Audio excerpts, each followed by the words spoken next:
দ্বিতীয়তে NCC group senior Bihali degree college দলটিক নেতৃত্ব প্রদান করেছে Ghanshyam Sonari.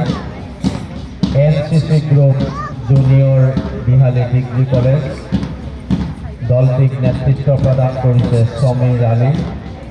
NCC group Gyanam academy Borgam দলটিক নেতৃত্ব প্রদান করেছে ইয়ামান সানজাল।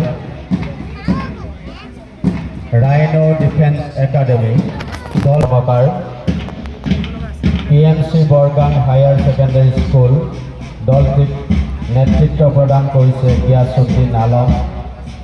জ্ঞানম একাডেমি বরগাম জুনিয়র দলটিক নেতৃত্ব প্রদান করেছে ঋত্বিক রিমাল। শঙ্করদেব শিশু নিকেতন বরগাম দলটিক নেতৃত্ব প্রদান করেছে Dipjyoti Kilik.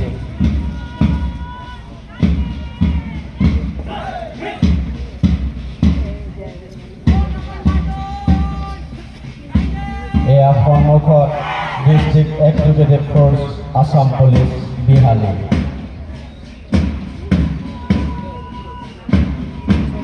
NCC group senior Bihali degree college